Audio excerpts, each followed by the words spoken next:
Bom, aqui é o professor Amaro falando. Bom, a gente vai começar a palestra agora do professor Frédéric Ghersi. O professor Frédéric é do CIRED, ele é pesquisador do CIRED. CIRED é um importante centro de pesquisa francês, onde alguns professores do PPE fizeram doutorado lá, como o professor Emílio, o professor Maurício e o professor Marcos Freitas. Eu, inclusive, também tive uma passagem por lá fazendo doutorado sanduíche, onde eu pude conhecer o professor Frédéric e a gente pôde interagir um pouco aí nesses modelos de equilíbrio geral computável. Bom, aqui a palestra deve durar de 30 a 40 minutos, mais ou menos, e aí, em seguida a gente abre para vocês fazerem perguntas, né? Aqui do lado vocês podem, no chat, levantar a mão, né, para fazer perguntas, e eu organizo um pouco aí as perguntas. A palestra também está sendo transmitida pelo YouTube. Eu vou colocar aí no chat também o link do YouTube para quem tiver dificuldade em acessar o Zoom, né? Então já tem possibilidade de ir seguindo pelo YouTube também. No YouTube eu também vou acompanhar as perguntas que são feitas. So, Frédéric, thank you very much to be with us in this difficult period. I said good things about you in Portuguese. And YouTube, I understood. Yeah. Yes.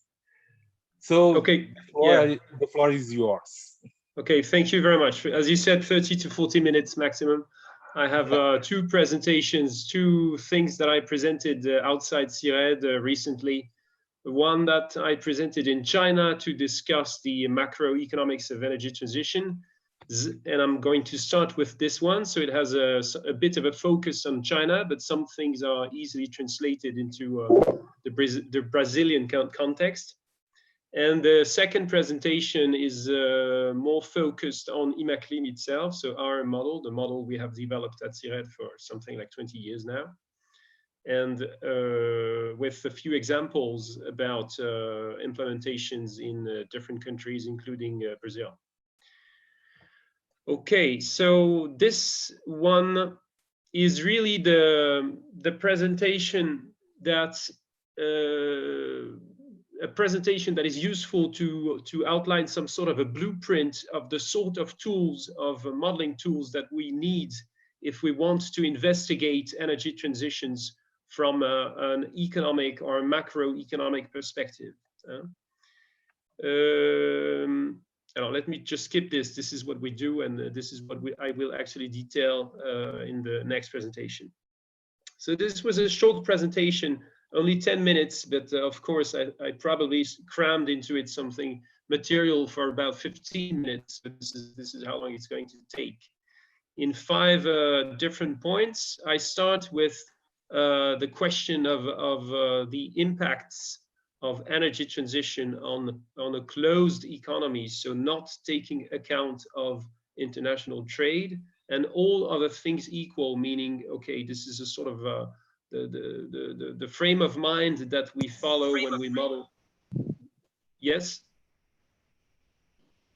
Are you hearing me okay? Somebody with the unmute the microphone. Okay, no problem. So tell me, wave at me, Amaro, if you don't hear me anymore, because otherwise I'm going to keep on talking in without any connection. No, it is perfect. Okay, good. So yes, so the first few slides about closed economy impacts, so notwithstanding international trade, then opening to international trade, open economy impacts, then all other things, all the context is going to change, of course, when we study the energy transitions. And so we're going to see that this is going to impact the way in which we want to model the transition. In the case of China, but of course you will have you will be able to relate to Brazil, because some of the things will be shared, some of the problems, some of the changing context will change in a way similar to what changes you are going to expect in Brazil.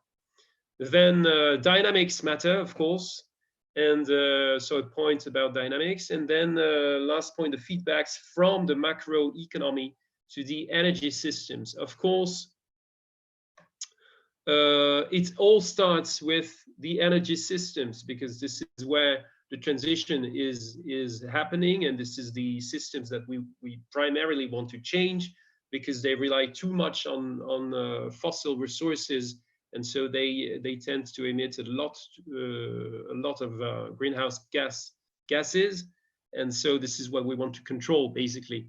Plus some notions of energy security for some countries that are quite important as well, and other notions as well that I will just point at, but we will discuss it more.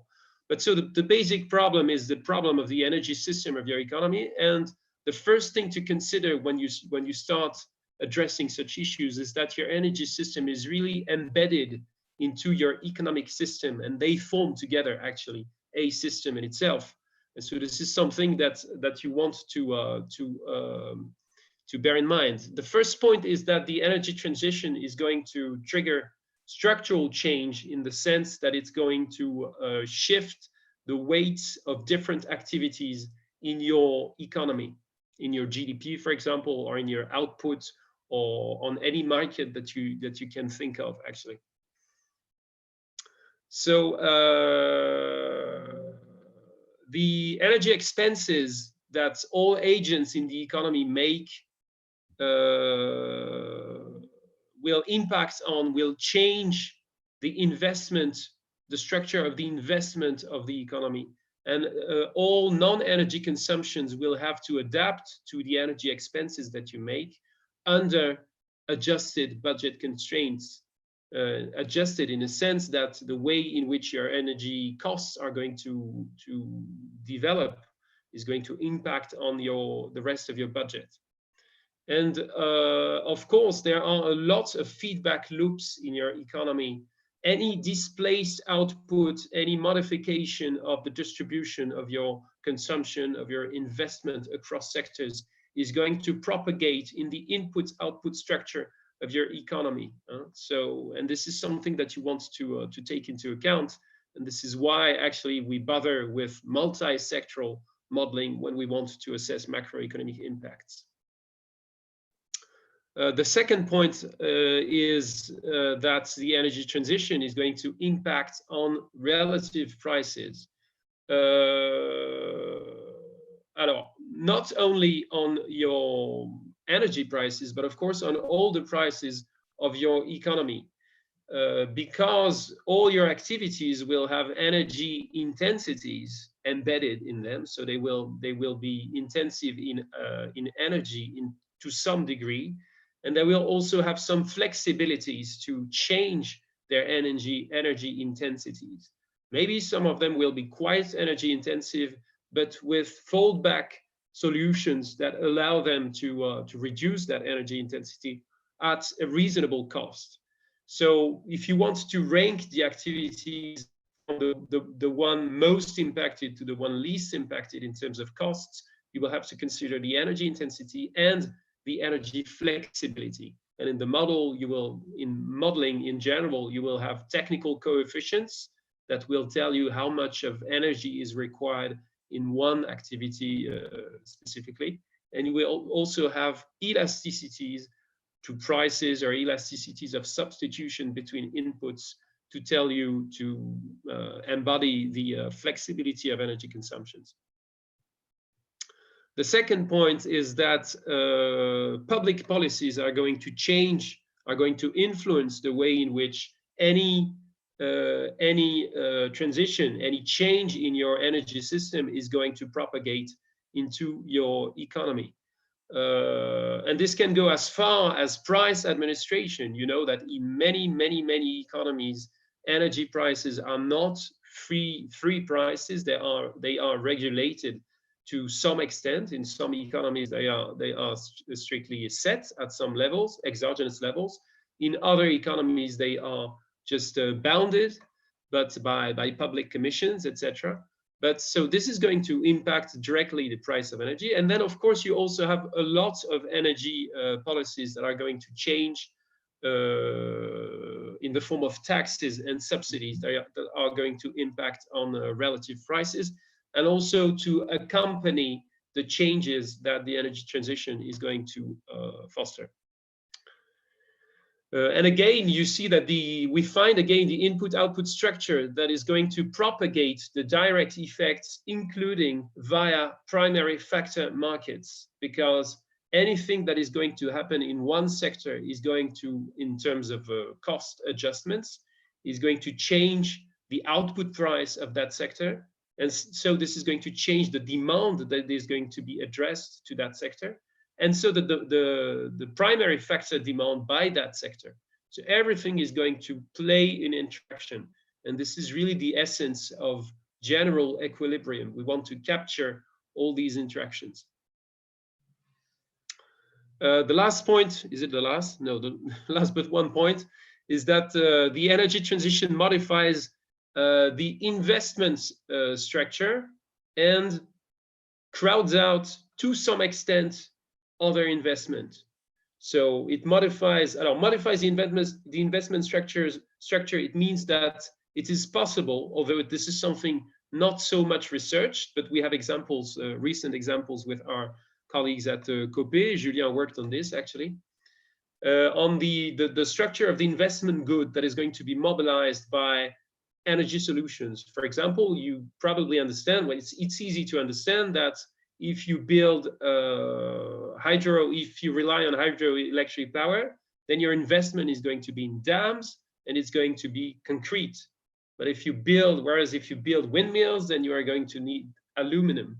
And so the sectors that are going to supply this investment are not going to be the same. So this is again a question of structural change.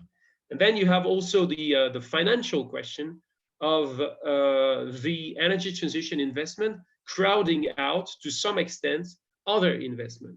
If you are in a very neoclassical model, and probably at the long term, you will consider, which is probably more relevant at the long term, you will consider that you can only invest what you are producing. And so there is what you have produced, actually. In the very standard model, it's even that way. So you take the production of year or the investment of year t minus 1, and this is going to be your extra capital in year t. So there is a very strong constraint on that capital at any period, and which means that you have full crowding out. So if your energy transition requires more capital, then you are going to decrease the capital available for other activities, and this is going to increase the rental price of capital mechanically. In other modeling paradigms. For example, if you go to neo-Keynesian or post-Keynesian models, then you will add the role, the very important role of financial markets that can raise more financial capital than just your physical outputs at year T -1 for the investment for the capital stock at year T. And taking this into account is going to lift to some extent the threat of the crowding out. This is already quite technical. Yes, the last point is just to say that those three effects, so the structural change, the relative prices change, and the impact on the investment structure, so structural change again, plus the crowding out, they are going to loop to convergence through general equilibrium effects. So as I was saying, this is really a system, it's forming a system. All prices are built on the prices of all sectors and the prices of primary factors, and everything loops, all these interactions, they loop to equilibrium. Alors yes, this is something that we don't necessarily have in mind when we consider this, and from a technical point of view, it's already outside the scope of the standard model. But you have positive co-benefits if you just look at the energy transition on in a closed economy, so not taking account of international trade. You have all these dimensions that can change the balance of the costs and benefits of your policy, and that you would want to take into account. You seldom do, because it's difficult to do so, and it's each of these points is a research topic in itself. But you can think of the improvement of local environment, you can think of reduced congestion losses, you can think of improved energy security and price stability, reduced energy price stability. You can think of the reduced pressure on biodiversity, reduced adverse impacts on fuel mining activities for those countries where the mining sector has some weight in the activity, etc., etc. And this is not, of course, exhaustive, but so different dimensions that you can add to the core input-output, say, assessment of the transition.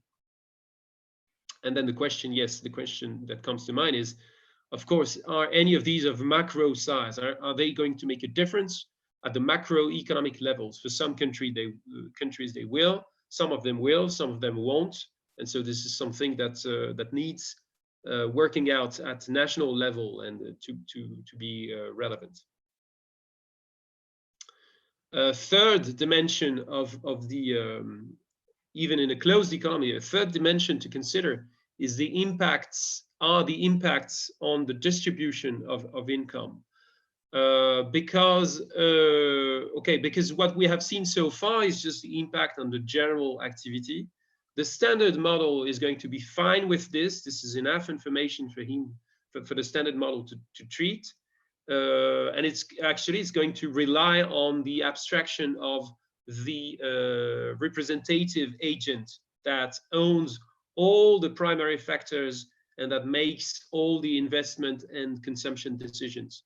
Of course, the economy is decentralized, and you can start by distinguishing between households, public administrations, and firms. Only this level of distinction is already going to produce interesting results. This is actually what we do this is our benchmark for the IMACLIM models. So if you dig into this, the first thing to consider is that the impact of the energy transition on the relative primary factor payments, labor on one side, capital on the other side, it is not clear ex ante. It's not clear to say who is going to benefit, what factor is going to benefit from, or what factor price, relative price, is going to increase or decrease because of the transition. The only thing that is clear is that the fossil rent is going to shrink, quite probably, at some horizon. It's not even clear at what horizon, but it's going to shrink because you will find less and less market for your fossil energy as the global climate control goes on. So, but this is not, there is no way of saying what is going to happen on the capital or the labor market comparatively from the onstart. And this is something, so this is something that the model will settle. Actually, the model is going to tell you, okay, the labor market in this country for that transition with those public policies, the labor market is going to be better off, and the share of value added that goes to labor is going to increase, maybe, etc. The second point is that this is already what I was mentioning. The transition is going to impact on the secondary distribution of income via directly public policies that will accompany, that will foster, that will drive the transition.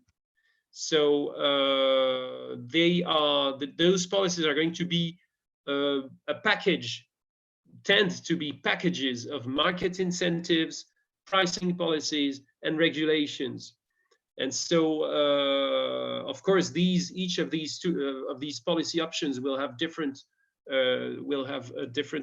impact on the distribution of income. Who is going to pay for the transition is going to hang on the precise policy package that you will consider.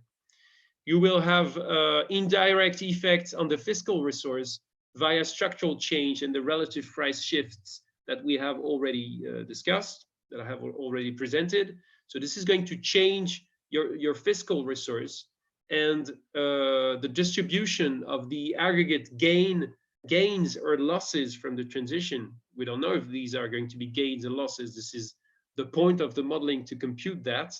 But the distribution of this net result is going to hang on the way in which you assume that the government is going to equilibrate, is going to balance its budget, or actually the rule that the government is going to follow. You can say, okay, the public debt is going to run freely, so I just maintain all my taxes, and so the fiscal income is going to change, and my debt, my public debt, is going to change because of that.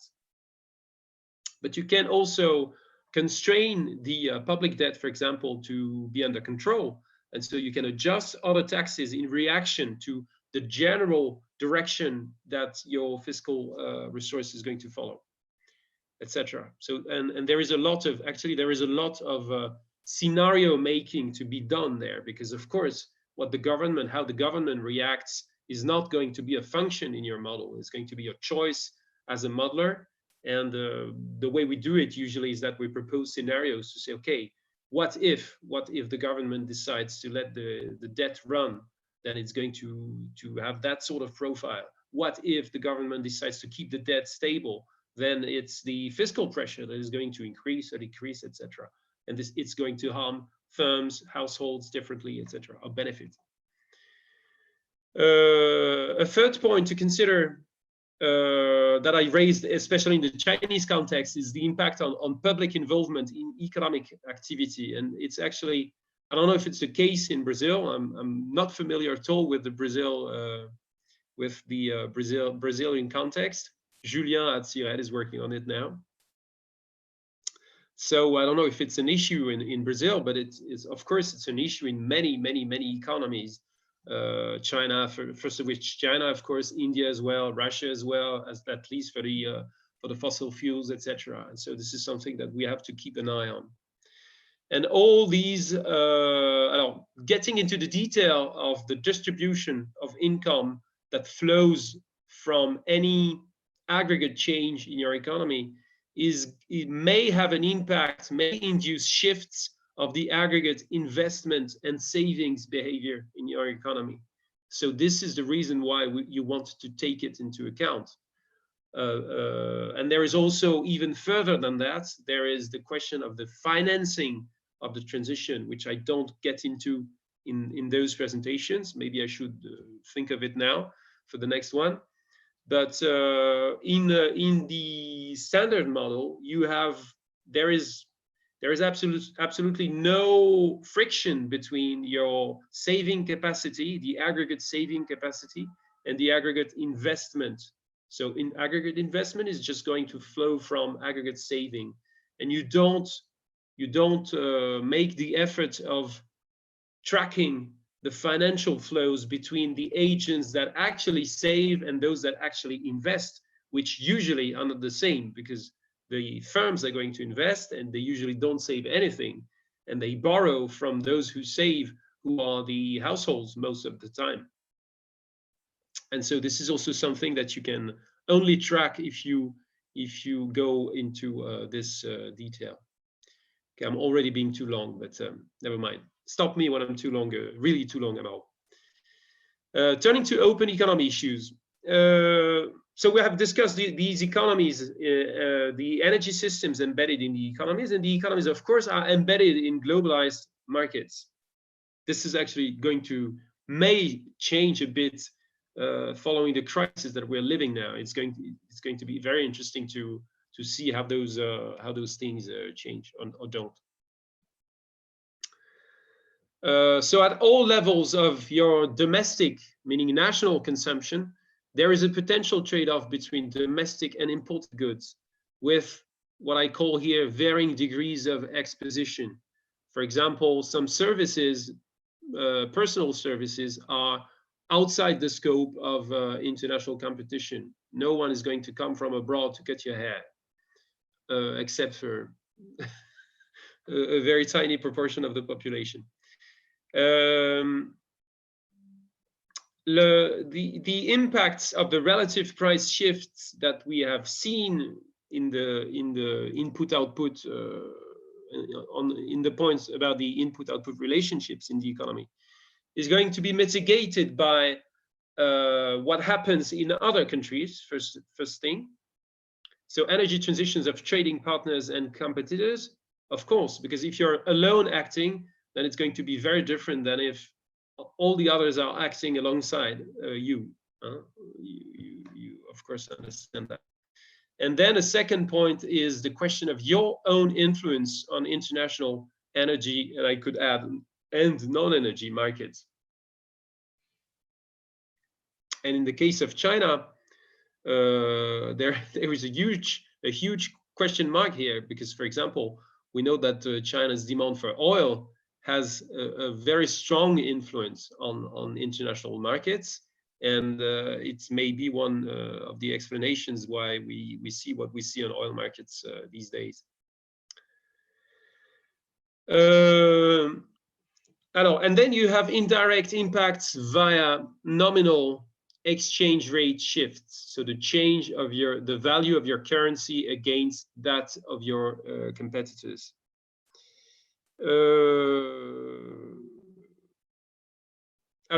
Depending on this is a point very interesting in the models, because the standard model has exogenous trade balance dynamics. So you just decide what your trade balance is going to look like, and you compute. So you fold back all the price or all the consequences of the price or of the nominal exchange rate adjustments that allow your trade balance to follow the trajectory that you have set.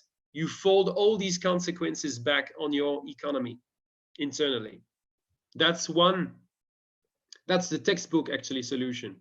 You have other solutions, of course. You can decide to let your trade balance adjust, change. But if you do so, then you have to have some constraint to substitute to this. You can think of the model as a mathematical system.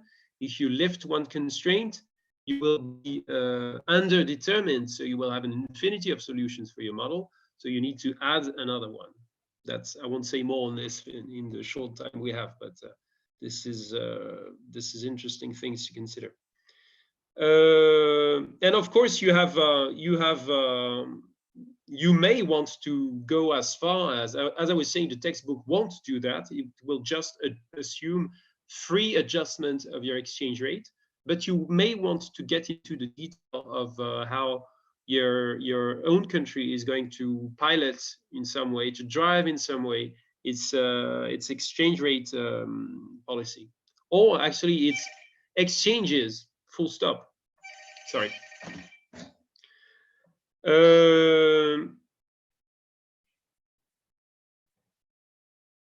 And then there is this thing to consider, that the energy transition that you pursue in your countries may change or may position your economy on global markets. Particularly, the first one is quite interesting to think of. There is a global market for the technologies. There are global markets for the technologies that are going to sustain the energy transitions. This is something that some countries have taken very seriously. So you can look at what China has done, for example, for the solar PV panels, or you can think of what Germany has achieved in terms of windmills. I'm not a specialist of this, so I hope I'm not saying too many mistakes. But this is something that you can look into, and there are some potentials, because markets are going to develop at very rapid paces, and there may be first mover advantages for those who engage into that sort of technologies. Think of also of the car batteries, for example. And the second point is much less glorious, but there is this possibility to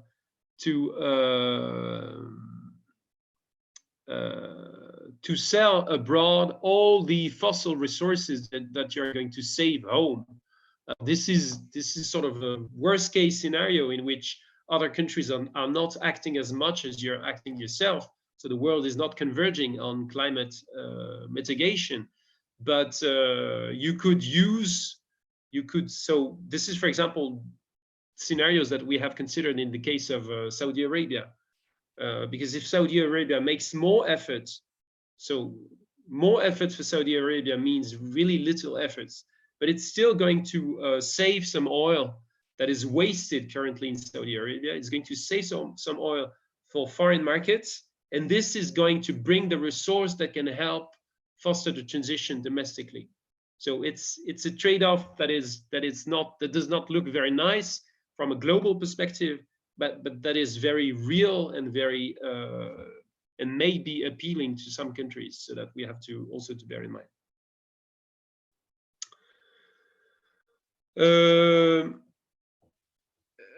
Of course, what is happening on the markets, on these international markets of goods and services, is going to induce financial flows between countries.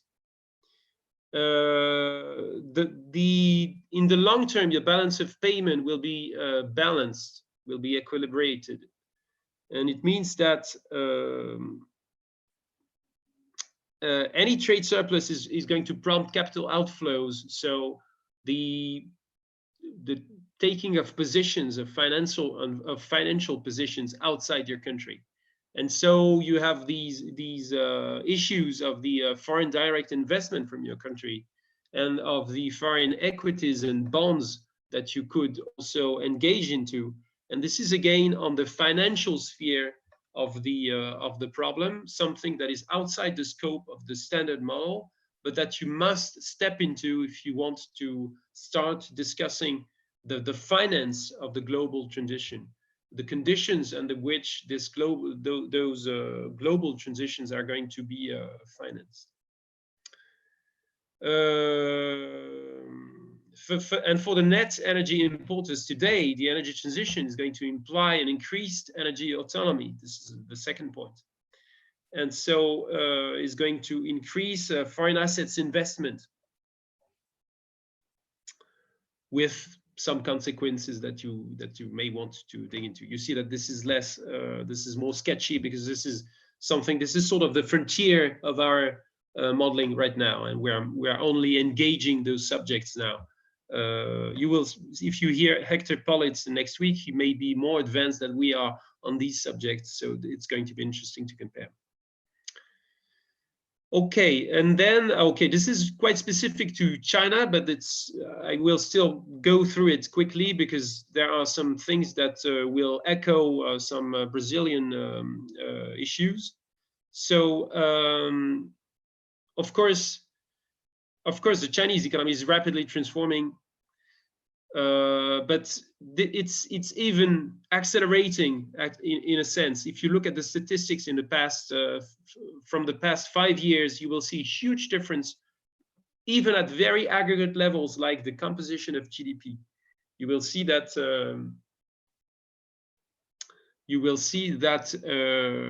the export-oriented model is really disappearing and changing, evolving into something different. So first point is changing lifestyles. So changing saving and consumption patterns. Of course, this is going to really to induce structural change in itself. So it's not only a transition that is going to induce structural change, it's going to induce a change in an unfolding change as well. So this is something that may be also true for Brazil, where some changes like these are certainly happening. Economic activity climbing up the value chain. This is also a structural change in a sense. A higher value added, VA is value added intensity of domestic activity, and a relocation of the lower value added activity in neighboring emerging economies via foreign direct investment. This is the very Chinese project of the Belt and Road Initiative that you may have heard of. And of course, it's going to change the picture of the Chinese economy a lot.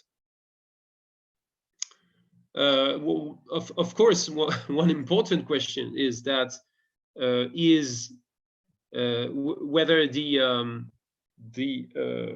performance of the Chinese economy in terms of climate control is only going to be allowed because they are doing exactly what we did, at least in Europe, for example, which is we exported our heavy industries and our industries eventually to China, for example. And so we exported a lot of our pollution. And this is the reason why, if you look at the CO2 emissions embedded in our consumption, you will have much higher levels than if you only look at what we do emit nationally. So this is of course a problem.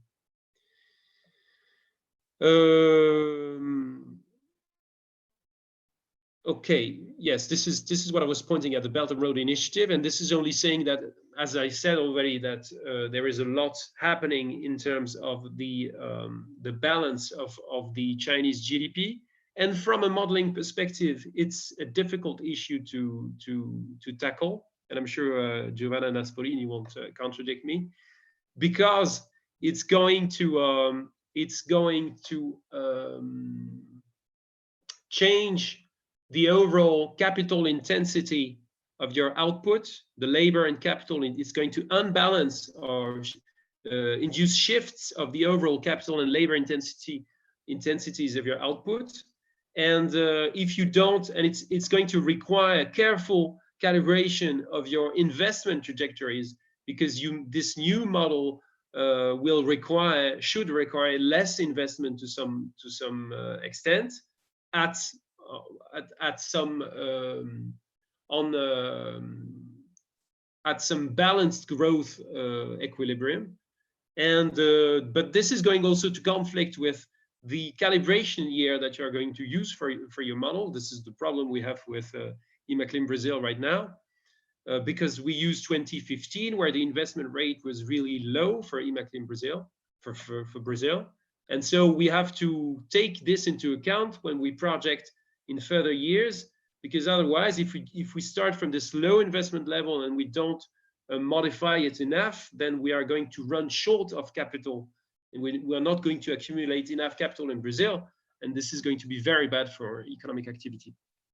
So a lot of issues that are real life issues, but that you have to take into account when you turn to your model. Okay, third point. So first point was domestic things. Second point, international trade. Third point, dynamics matter. This is a very handy quote that we use from Solow. Solow is sort of the Pope. I'm sure you know Robert Solow. He's the Pope of the neoclassical model.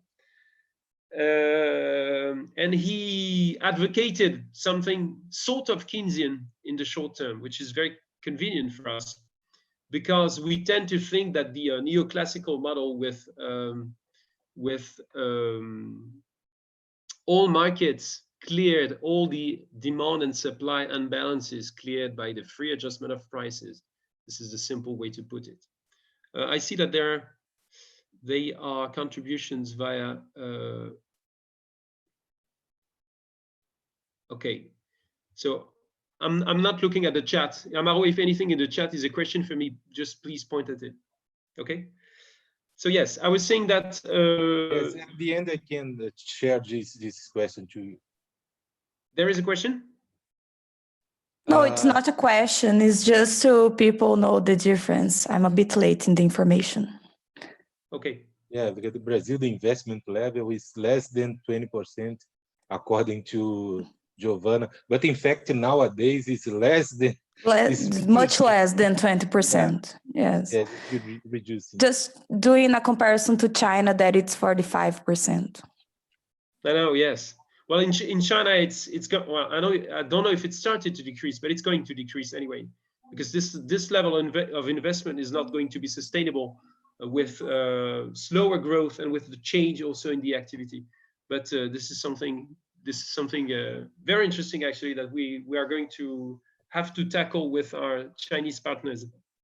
I remember when William was presenting our scenarios, you were shocked about the level of investment in Brazil, but this is our reality. I know, it's very low. Yes, it's very low. Especially for a country that is growing so fast as Brazil, that should be growing so fast with a population that is still increasing a lot. But that's a different topic. Okay, so yes, I was pointing at the fact that the neoclassical model of Solow himself is really fit for the longer term and for long time periods between equilibria. So this notion that all markets are going to get to equilibrium through the adjustment of prices. In the short term, you have many things that will constrain this paradigm. So a few here. The first point is about the imperfect factor mobility. The neoclassical model is going to allow you to shift your capital or your labor from one sector to the other without any constraint from one period to the other. Of course, if you do this, if you model the economy year by year, and if you have serious structural change like the one that the energy transition is likely to foster, then you are going to betray the actual flexibility of the primary factor allocation. Two examples of the reasons why you would betray the actual flexibility. The one is that, for example, the energy transition has specific labor skills requirements. If you think in terms of what we are facing in France, for example, the big issue in France is going to be thermal renovation of housing. And this requires people trained, many people trained, because we want to renovate as many as 500,000 apartments every year, or even more than that. And so you need a lot of people, qualified people, to work on this, to put the technology, to implement the technology in the necessary way. Otherwise, you won't get the consumption reductions that you were hoping. A second example is that the transition faces the inertia of your economic capital up to urban form timescales. This is really the most long-term example you can think of. Right before that, you may have, for example, the hydropower investment. When you build a dam, it's going to sit there for several decades, up to 10, up to one century. And urban form, it's even longer time scale. It's not going to change very easily. And so if you have a deconcentrated urban form, then you are going to require a lot more personal transportation, and your public transportation is going to be much more costly to implement than if you have something very compact like I don't know, Hong Kong. Hop, j'ai perdu le contrôle. Okay, the second point is the point of regulated markets. Of course, many markets are regulated in all the economies that we are going to work on. So labor markets, strongly regulated in many economies, with minimum wages in many economies, and even in the United States, in most states. Administered prices of basic commodities, including energy, and in particular electricity, in probably all countries around the world. And exchange markets, so a control on the exchange on international financial flows, strong control in least developed countries and emerging economies, many of them. So this is going really to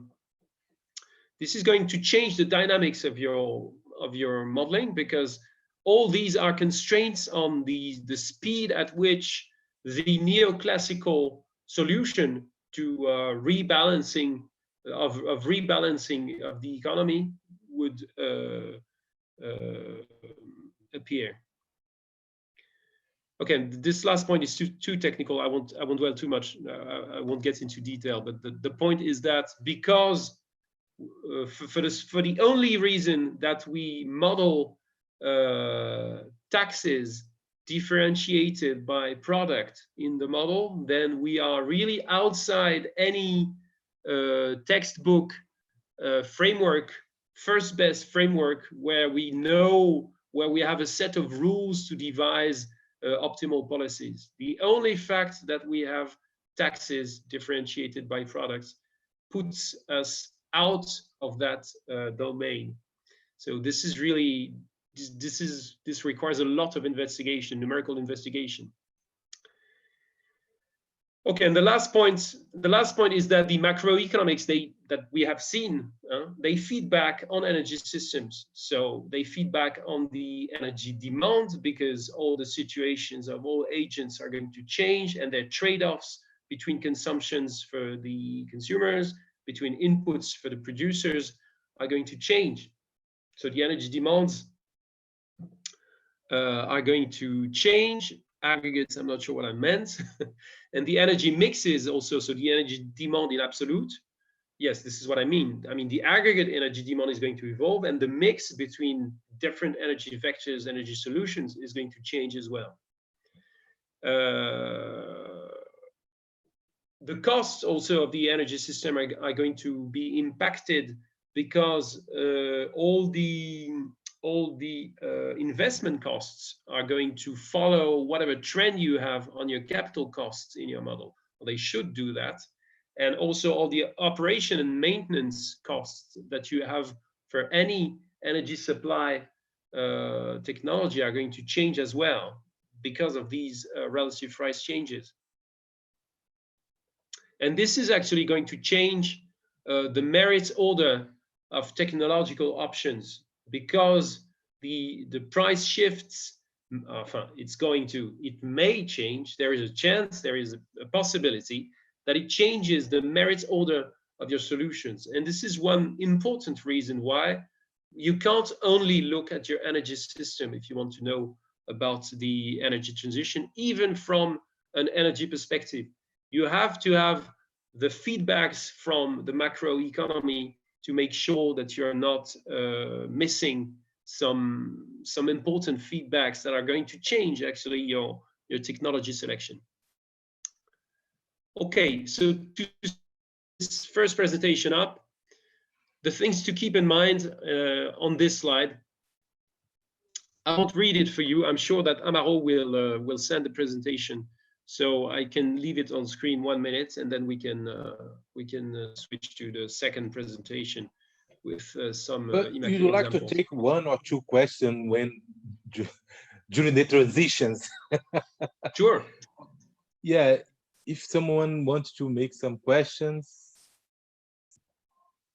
Otherwise, I would like to ask a quick question, because you know, during this transition, we saw the globalization of the production chain. So a company in US produced some parts of the equipment in China, in India.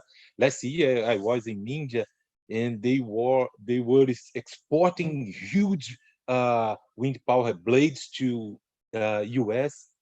And now what we see is that there are some startups which produce high technology equipment for big companies. And what could be the impact on the economy, and how a CG model can capture these impacts?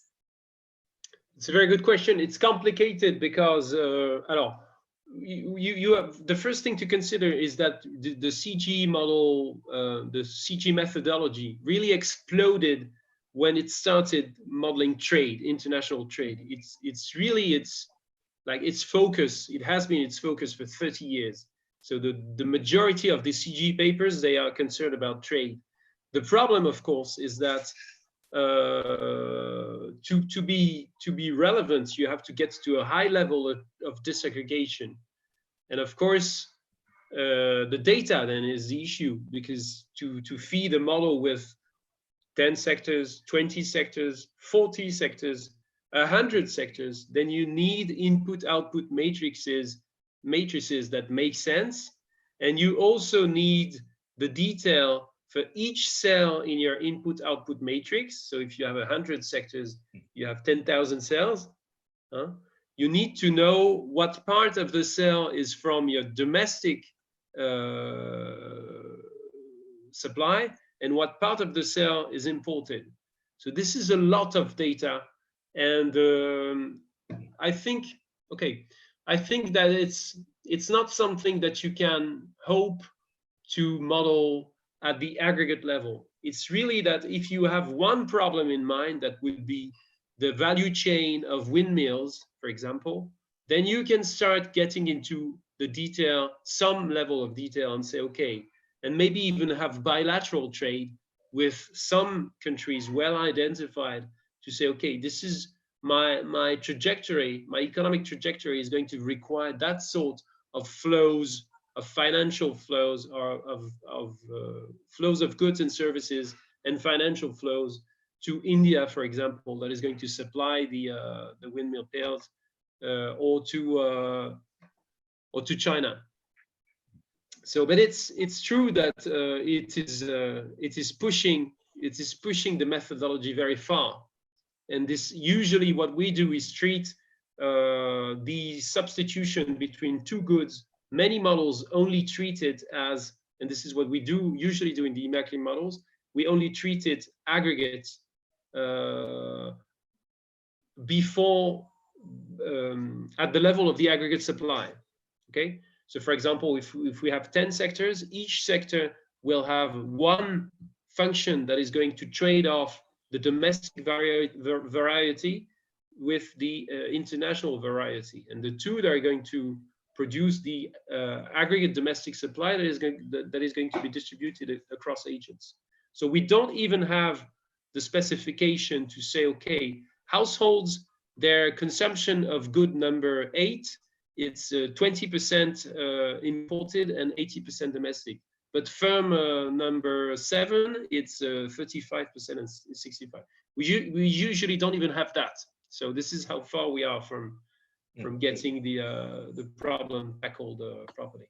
So my answer is yes, we can do something, but we need good data, and we can probably do it only on focused questions. Okay, thank you. If you have any question, just raise your hand. You can just click in the participants so that you can, it opens your name, and then you can, there is an option here to raise the, or otherwise you can just write the question in the chat. Oh. If there isn't any question, we can move to the second presentation. Okay. I don't know. Will you? I'm not sure if you will see my screen. If I don't, maybe I will have to change the. Do you see the second presentation now? Yeah, we do. Yes. Okay, good. Okay, so this is the second presentation. This one is very recent. It was presented in EU-Russia a workshop set up by the European Commission, starting to discuss, feeling the need to discuss with Russian experts about the Russian energy transition, which is something that is probably under-researched in our community. And I'm very keen on doing things, but Giovanna, you know, our Russian colleague, and it's not always easy to get hold of him. Okay, so I will get into some detail of our methodology. You will see that you will find again some of the things that I've just discussed. I've discussed things from a general perspective, and of course, this is really the blueprint I was mentioning earlier. And our IMACLIM model is our tentative answer to that blueprint. And then I will just present. We know. Okay. I'm sorry, the Brazilian case is not in here, but maybe I will open quickly another one and you will see the Brazilian case. On the methodology, this is really close of, well, this is summing up again the things that you had on the former presentation. So the investment challenge of the energy transition, structural change, the change in costs of energy services, the input-output relationships. I'm sorry, maybe you see this.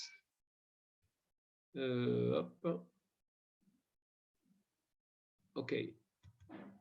I don't know if you see the, if I do this, does it block the reading of the presentation, or do you see okay? It's okay. We are seeing it's okay. Okay, okay.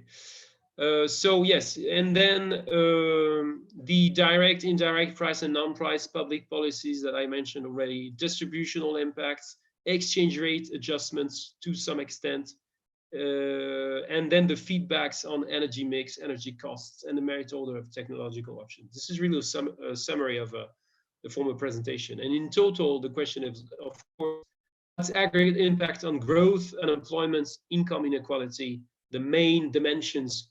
Growth could be activity growth or output growth or GDP growth. And you know that GDP is one indicator of activity, but not the only one. So this is the general question. So our answer is the IMACLIM model, which we brand a hybrid top-down, bottom-up modeling architecture. So it's top-down in the sense that it's economy-wide. So we represent the entire economy and all markets in the economy. The financial markets not so well, and not yet, I would say, but we're getting there. At least the markets of goods and some market services not comprehensively. I mean, not comprehensively, but not very disaggregated and not enough disaggregated. But still, so we have input-output accounts of comprehensive economic flows, interactions, including international trade. And we disaggregate this typically in 2 to 20 plus sectors, depending on focus. The two-sector implementation that we call the CLEM implementation is so it's only two sectors. We have energy and the rest of the economy aggregated. And then it's called CLEM because we have capital, labor, energy, and the rest of the economy materials, although there are services as well. But And this is a very handy tool. We start with this when we implement IMACLIM in a country. We did not for Brazil because we invented CLEM after coming to Brazil. But it's a very handy way of starting any IMACLIM project because it allows, it's a format in which you can just get familiar with the model and control the macroeconomics of your analysis before turning to the multi-sectoral framework. And then 20 plus, I think the Chinese matrix that Sushin, our colleague Sushin, is working on, has up to 44 sectors, I think. In Brazil, I think it's 15, Giovanna? No, we have the hybridization done with 40 sectors. But 40 we sectors. Yes, we run IMACLIM to PMR project with 19 sectors. 19 sectors, okay. 19 sectors. Sorry. Yes, 19 sectors. So it's the sort of the standard in a sense that we do. It's even maybe higher than the standard. I think in India we have 22 sectors running, etc., etc. Well, you will see.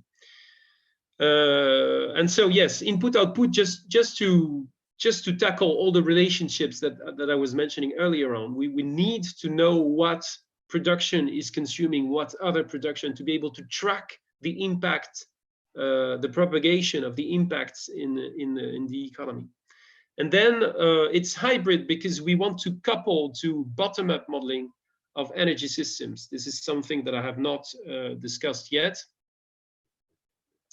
But the reason for turning to bottom-up modeling, so bottom-up means that you are really getting into the detail of each energy use and detailing a lot of technologies to answer all of these uses.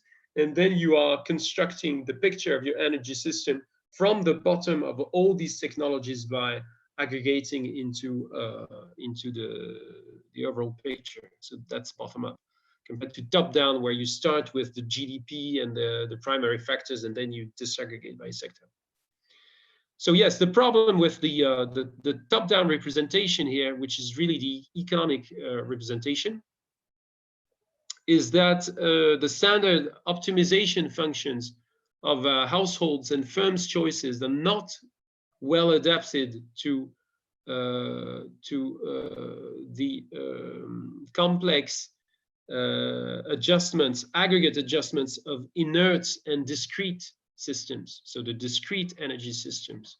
If you look at, for example, power generation, your power generation is going to come in units of production, units of supply, not an infinite number of them.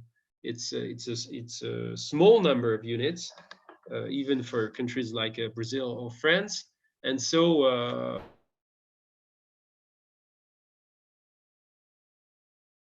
to that.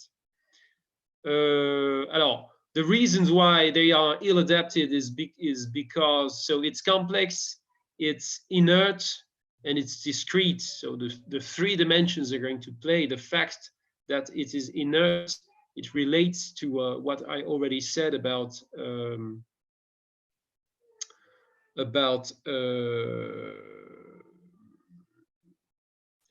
forget now. Sorry, about the time of adaptation, for example, of urban forms or the capital of your power supply. Alors, so this is a reason why we want to couple. And then what we do is that we do some soft coupling, because there are different ways of doing this bottom-up, top-down coupling. And what we want to do, and what we are really advocating to do, is that we want to turn to local partners, as actually the COPE in Brazil and other institutions in other countries, who are maintaining bottom-up models. And so what we do is that we come with the IMACLIM model, we set it up with the partner team, and then the partner team has the bottom-up model to run and to couple with IMACLIM by the exchange of variables from one model to the other, up to convergence of the information that is exchanged. So typically, the minimum is that the bottom-up model is going to send to the economic model the energy demand and the energy supply costs. And then the IMACLIM, the economic model, is going to process this information, produce a trajectory, and send back activity drivers that are going to shape the demand or to drive the demand for energy in the bottom-up model. And the exchange goes on until the information converges. And then we have, at the end of the exchange, at the end of the iteration, we have a fully consistent system of a very disaggregate description of the energy system and a very comprehensive description of economic flows, and everything is connected by the relevant information.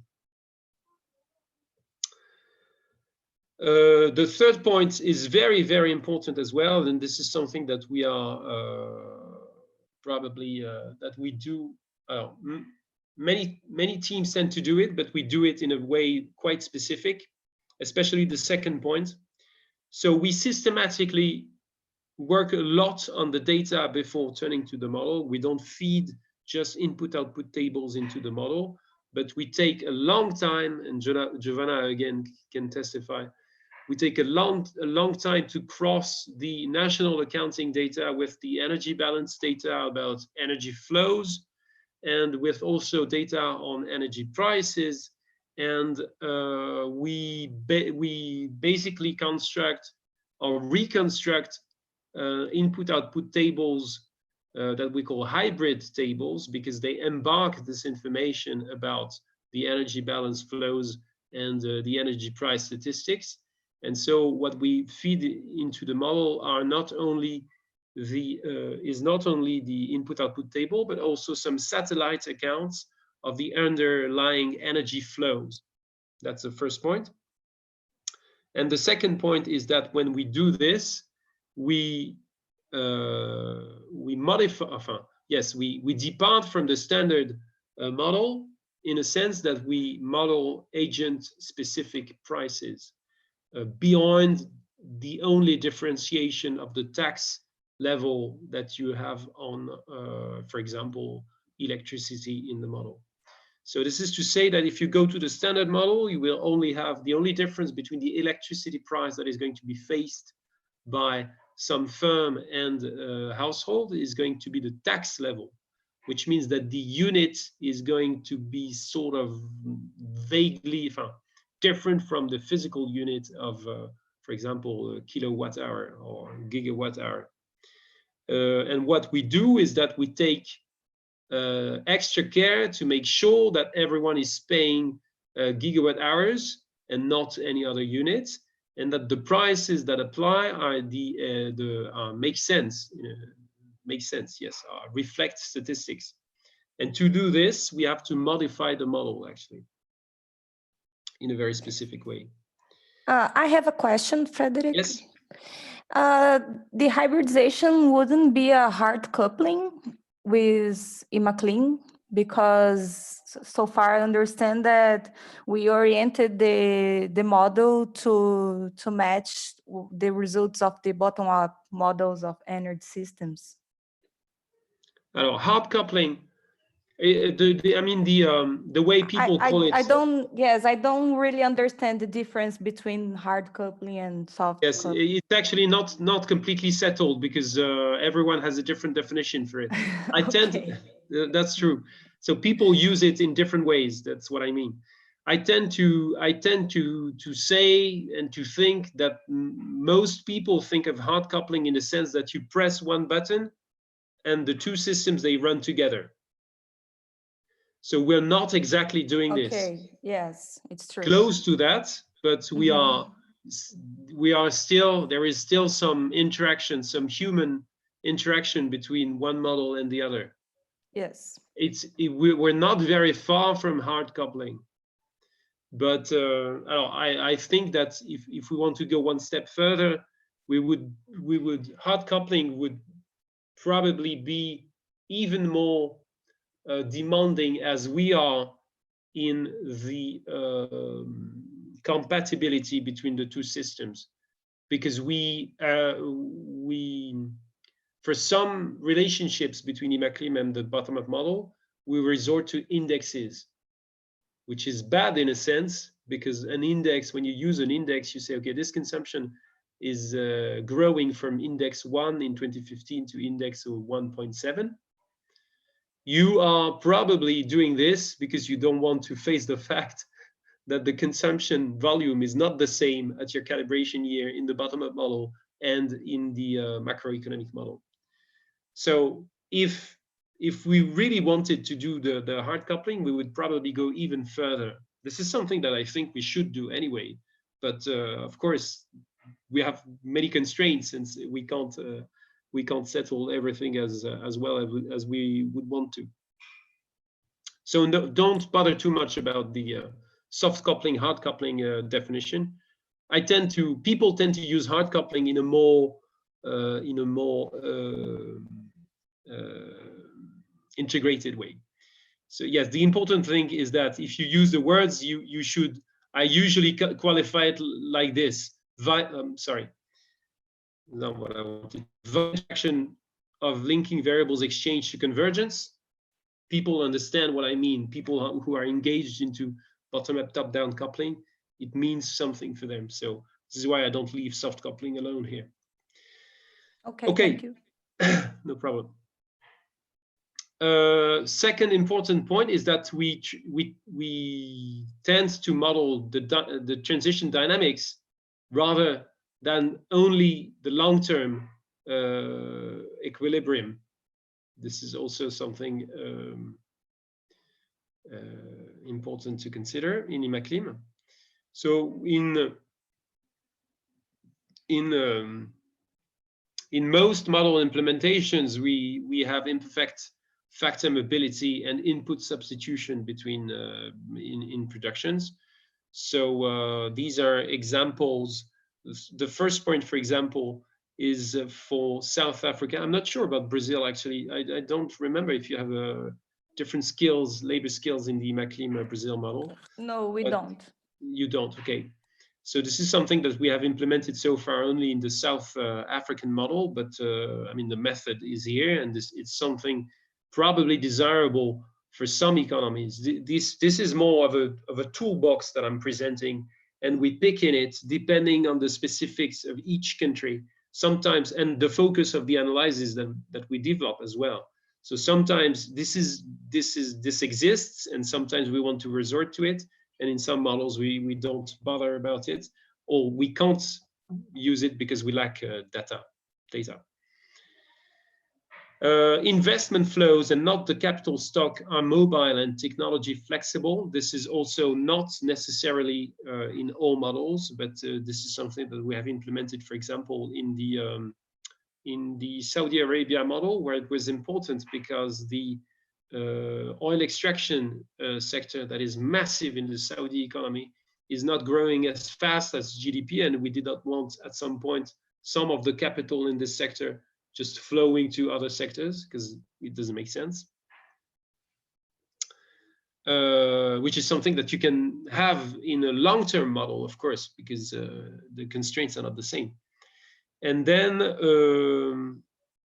and then technical asymptotes that constrain the conventional substitution. When we use the conventional substitution between inputs, we tend to put floors to the coefficient decreases. For example, the energy efficiency or intensity. Second point is that we have regulated markets, and so in many models we model equilibrium unemployment to account for the labor regulations and the market imperfections that prevent the labor market to be cleared. We have, thanks to the agent-specific prices that we implement to stick to the hybridization, we can model administered energy prices through endogenous markups. We could do the same for other prices if required, but this is not something that we have implemented so far. And then we have also worked in the case of the Saudi economy, very interesting case as well, because they have a currency peg between the Saudi riyal and the dollar that has been running since 1986. So a fixed value of the national currency in US dollar terms for more than for close to 30 years now. No, more than 30 years now. So this is quite interesting, and it required, of course, a model a very specific feature in the model.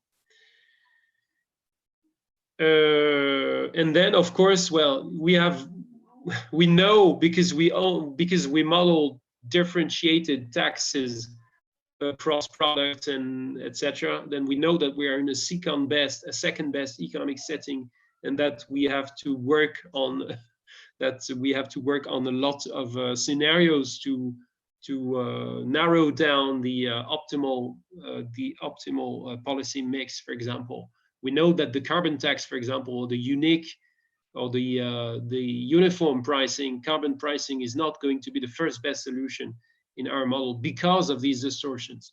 This is something that we are very aware of. Okay, alors, yes, income distribution. So this is also relating to, it's following actually the other presentation that I made.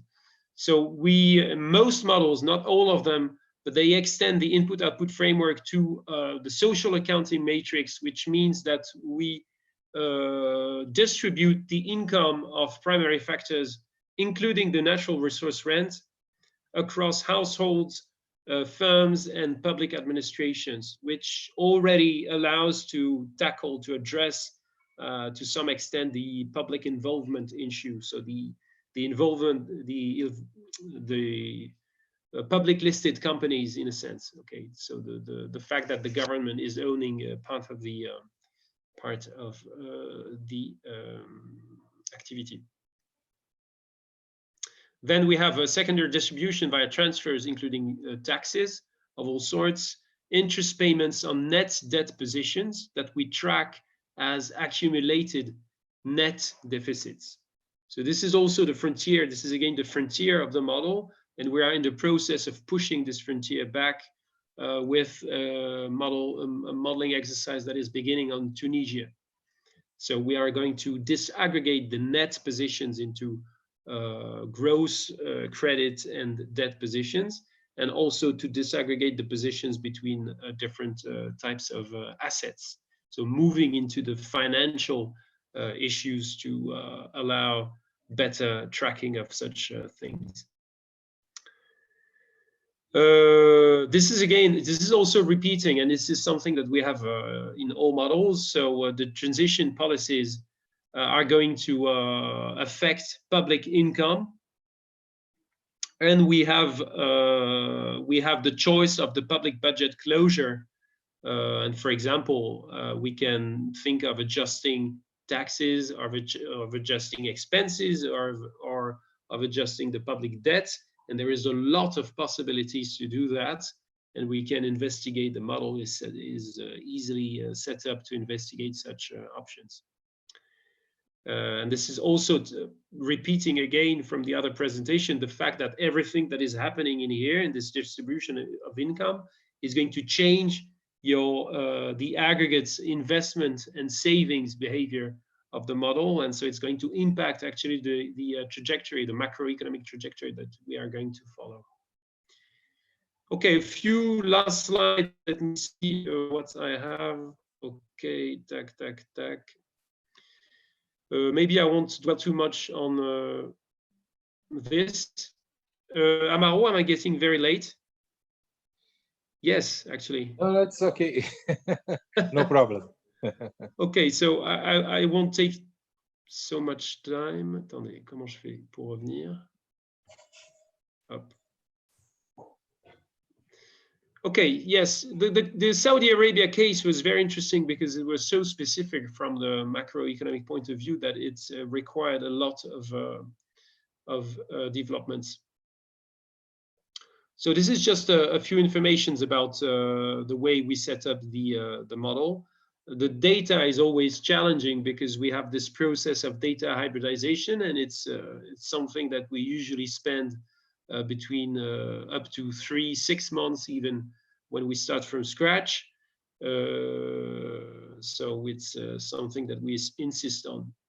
Then we actually published, in the case of Saudi Arabia, which is for us the new best case scenario, the example that we try to follow for all countries. So we set up a compact two-sector CLEM aggregation to tackle the macroeconomics of the country. So we have both the currency peg that I already mentioned, and that has actually, well, I won't get into detail, but you can read the paper, but it's quite interesting because it's not that the real effective exchange rate is fixed, because this is what you would say, okay, I have a fixed nominal exchange rate to the major international currency, which is the US dollar.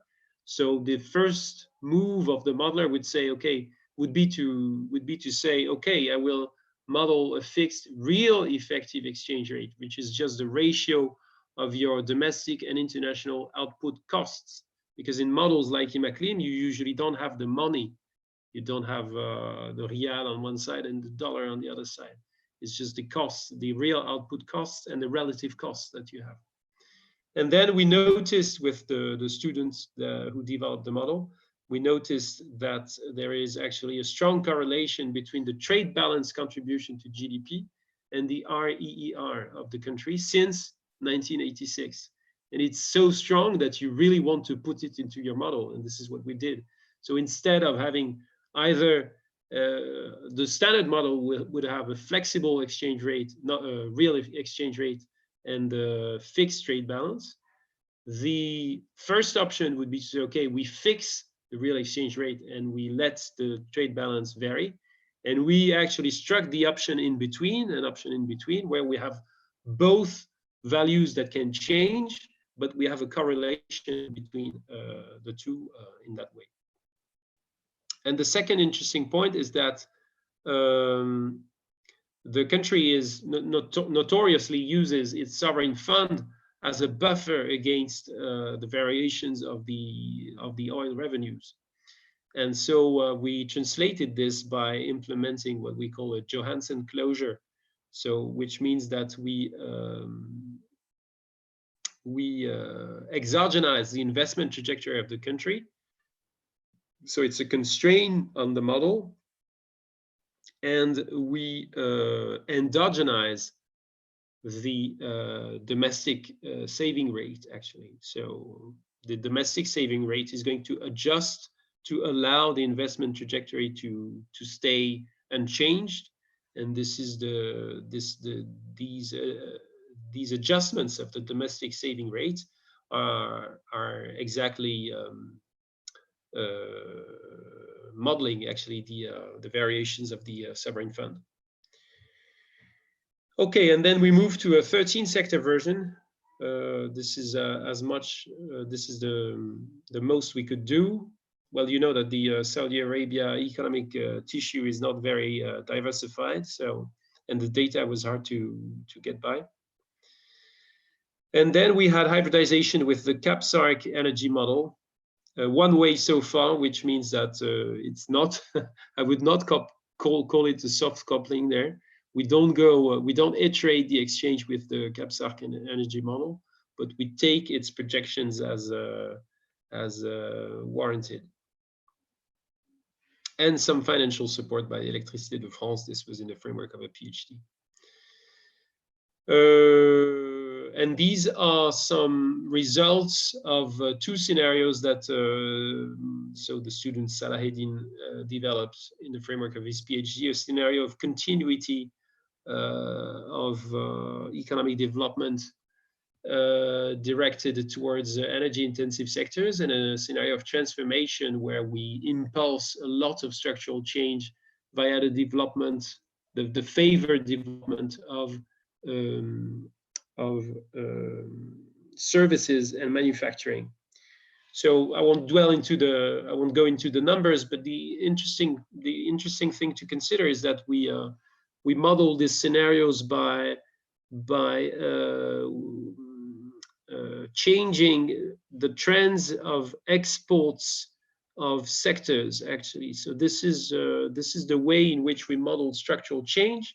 It's exogenous changes, and we actually do not have the solutions, the exact solutions, or the policy recommendations of how these changes should be fostered.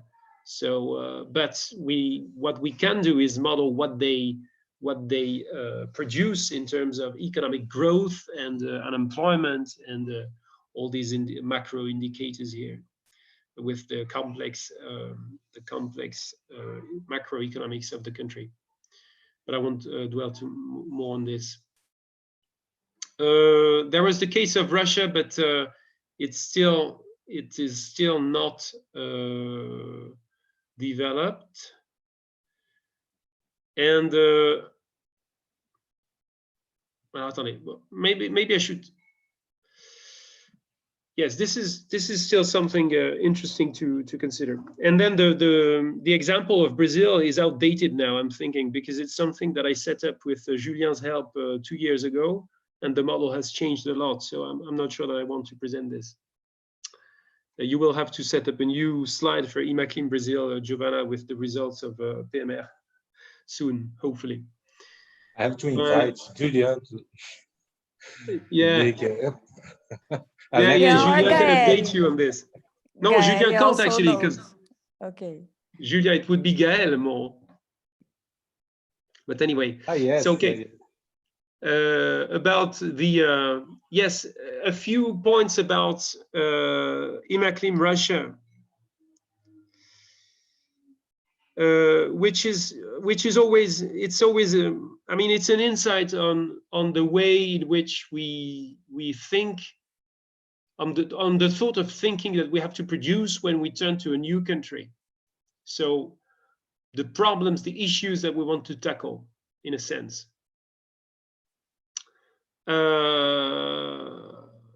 So the first point about the macroeconomics of the Russian transition challenge are again specific to the Russian economy, but I guess it's all of you could do exactly the same sort of exercise for Brazil. The first point, the first set of questions regards the dynamics. What's dynamics? The activity and export share of the oil and gas industry are going to follow, and how the rest of the Russian economy is going to change structurally. So it's sort of a case close to the Saudi case, but the weight, of course, of the oil and gas industry is much reduced compared to the Saudi case.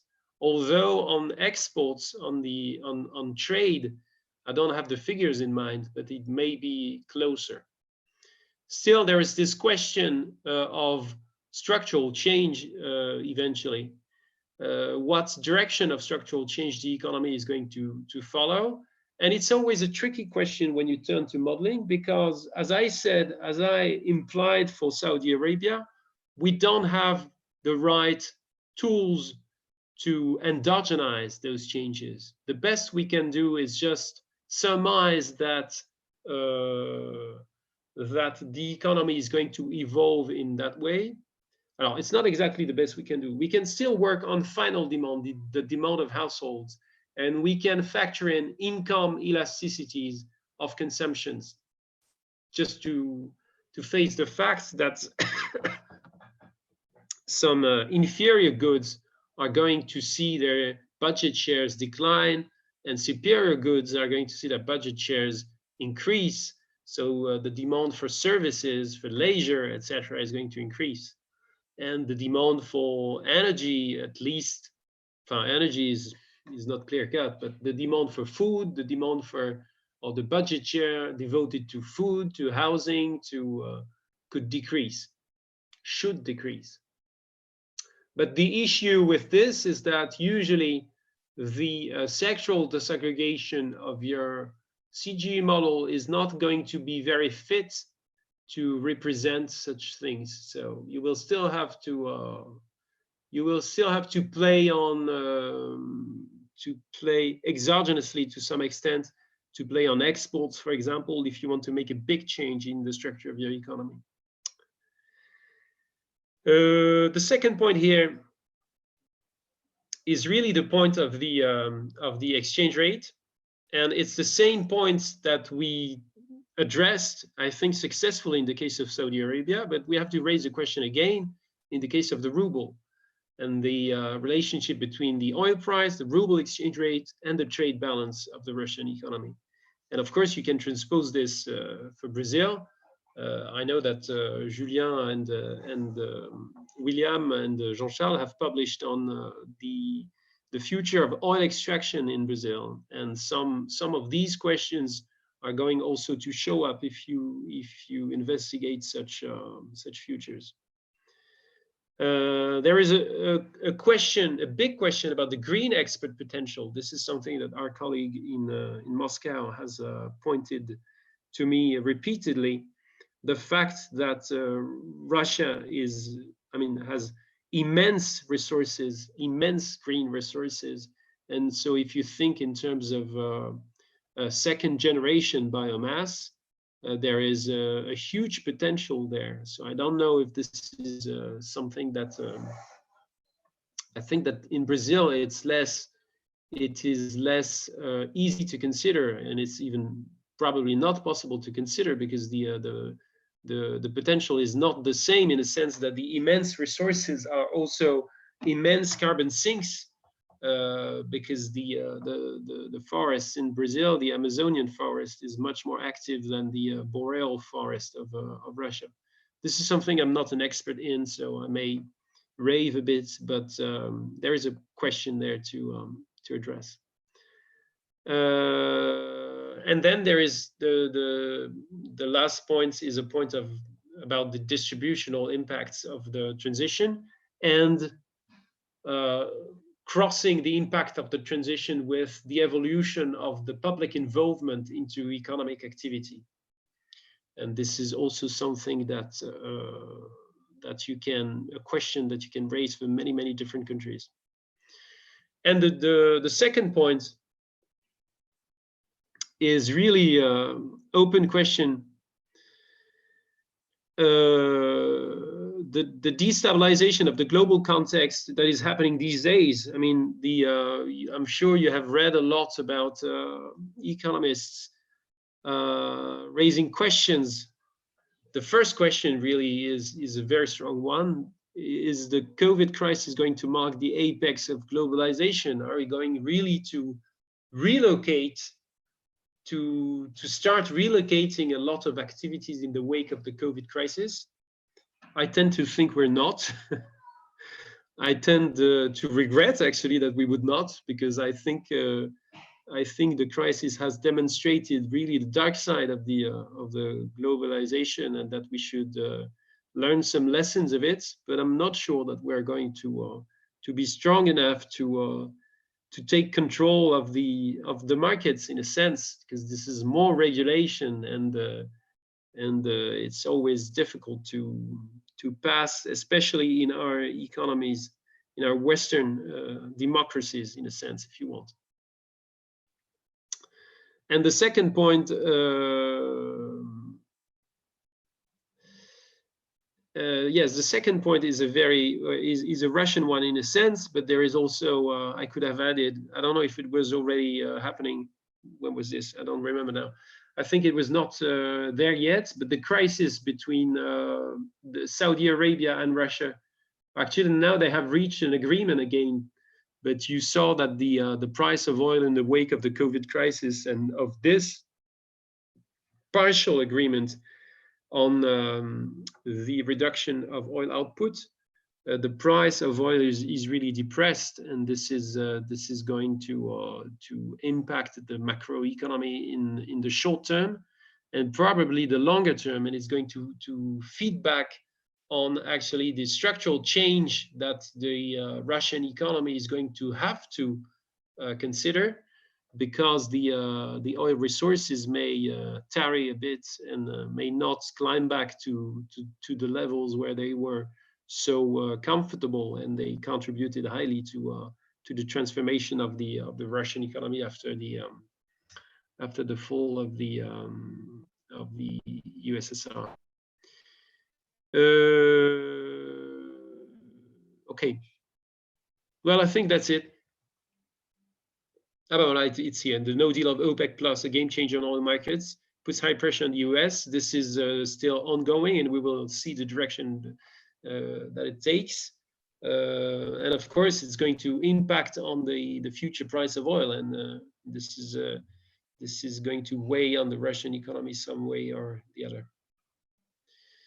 Okay, that's it for the Swift brush. You see that we have quite a few IMACLIM models running in around the world now, with institutions systematically with institutions outside in the countries. I was talking about Tunisia, that it's starting with the École Polytechnique de Tunis, and we are in discussion for more countries still, with the methodological frontiers that I already mentioned, the macro financial issues, the threats to stranded assets that are connected to that. This is the question of the structural change and how we can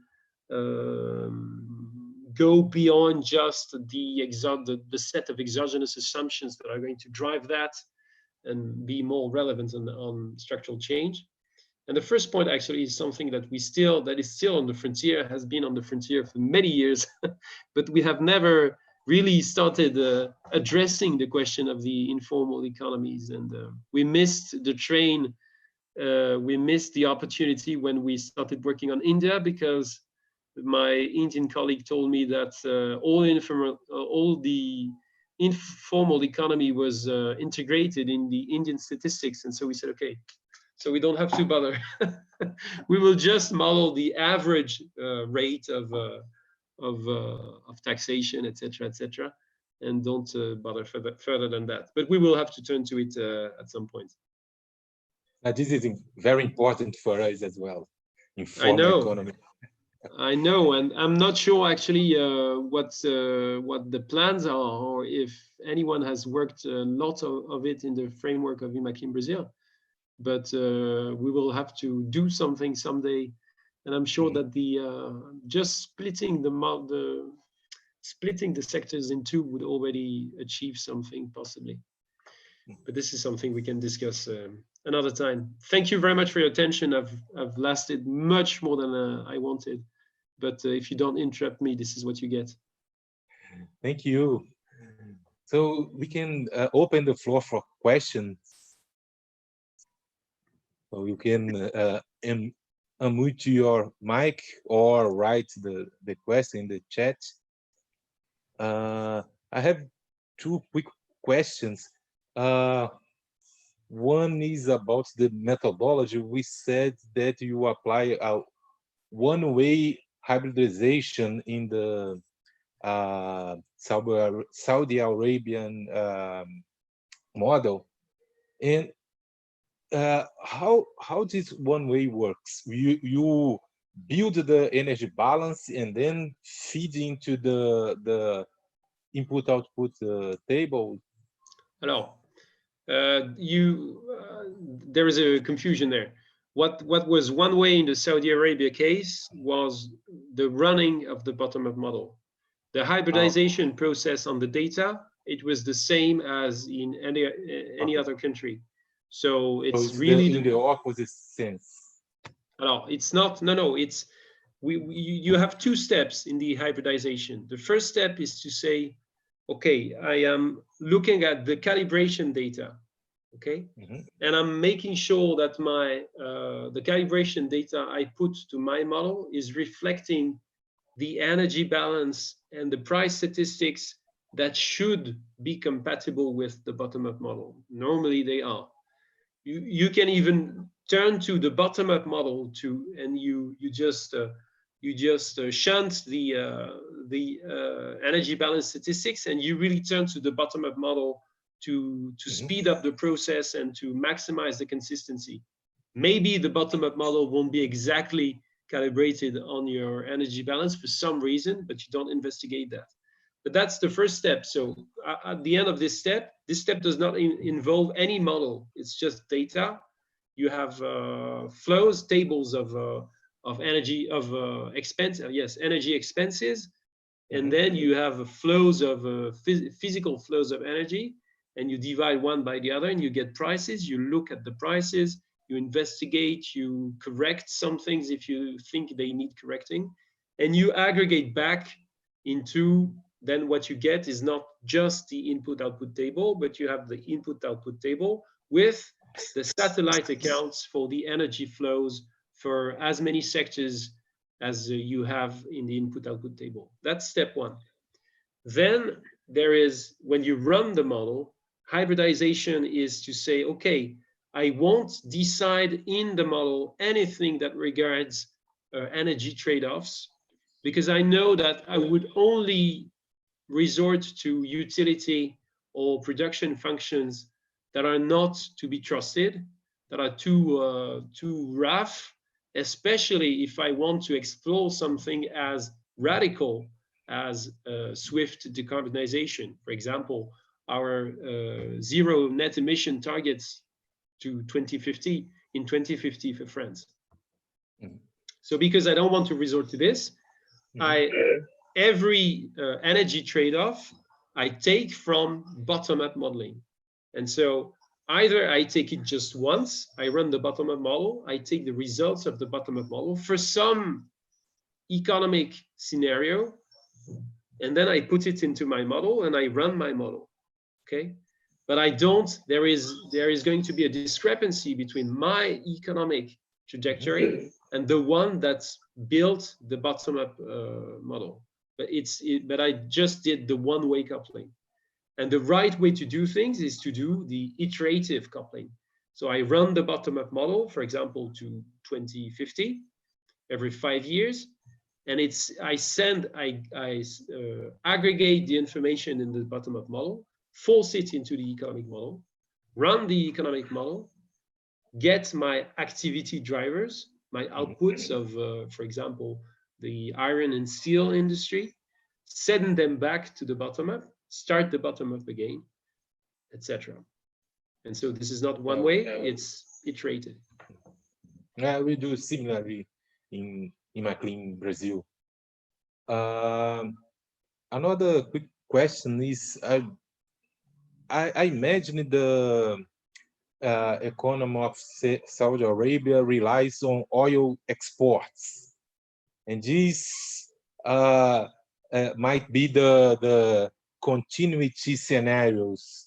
And what about this transition scenario? What is the difference? Okay, so did you propose as transition scenario for Saudi Arabia? Alors, the transformation scenario is... transformation, sorry.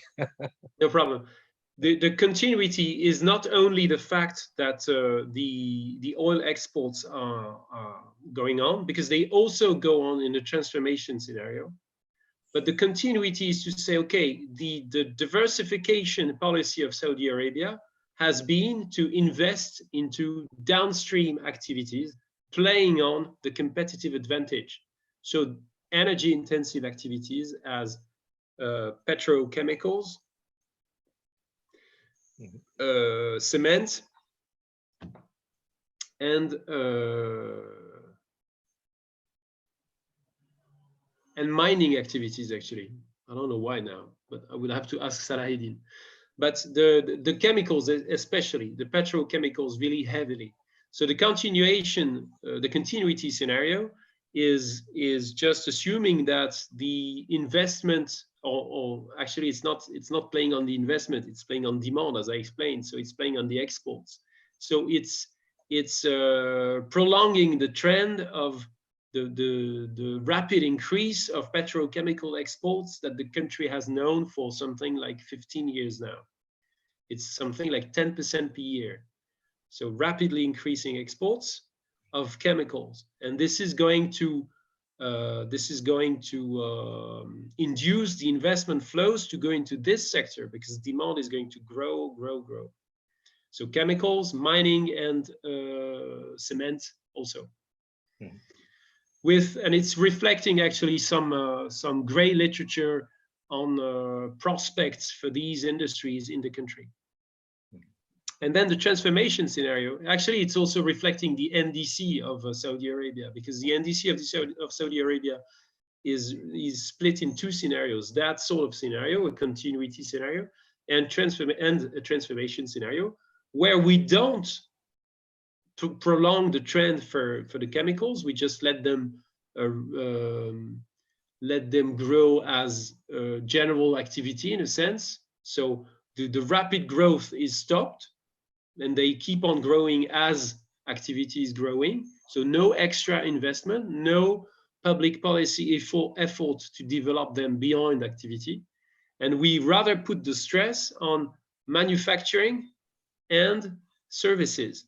And the examples there are the automobile industry that is rapidly developing the demand is rapidly developing in Saudi Arabia. And there are a lot of imports of cars, whereas they are very close to having, because they have the materials to do this. For example, they're producing the materials to feed the car industry. So it would make sense for them to invest in this. And so this would be their manufacturing sector, most of it, let's say. And then we also target the services, because they have the example of Qatar, of the nearby Qatar, who has invested a lot into financial services development. And this paid off. They have now, the growth of these services has again reached something like 10% a year. So this is something that Saudi Arabia could think of as well. And voilà. And as regards oil, actually, most of oil, the oil output anyway is an exogenous IEA assumption. Of course, we're not in a position to produce anything sensible about the evolution of the oil output. So it's just the IEA scenario in the continuity scenario, and the country is going to export whatever its domestic consumption is leaving from the output. So a vast majority of it, but still. So its exports are going to be output minus domestic consumption. And in the case of the transformation scenario, we stick to the exports of crude oil of the continuity scenario, because otherwise we have a lot of energy efficiency happening because of structural change. And it would mean that they would flood world market with a lot of oil. And we know that they don't want to do this, because the prospect of the oil price is really, really grim. So, and so we constrain the exports to be the same. And so output, because domestic demand is much lower, output is decreasing, in fact, in the oil industry. That's the story behind the scenarios. I will send you the paper, Amaro. It's almost, the multi-sectoral paper is almost ready. The PhD is out, has been out for 1 year, but we're only working on the paper now. Okay. Is there any other question? So I have to say thank you for your time. So for us, it's very important to have this kind of lectures. We have a course on input-output matrix, and this complements what we learn in this course. So this is very important. Daniela is asking a question, just to ask if there is any paper of this case. So yes, he will send this paper, and then I share with you. Hello, you have, yes, and also you have my homepage here on screen, where you find my papers at least, and there is a link to the IMACLIM page, where you will also find Julien's paper on Brazil with William and yes, yeah. Oh, thanks again. Thank you, Amal. Thank you very much for the opportunity. It's always a pleasure. It's my pleasure. Bye-bye. It's a shared pleasure then. Yeah. Just to remember, we transmit this presentation in the YouTube, so you can go in this link because this will be resisted there. So, is it going to be there permanently? Yes, unless this is a problem for you. No. Okay. Okay, thanks again. Bye-bye. Take care. Thank you. Thanks to you all for your time and attention. Bye-bye. Bye-bye.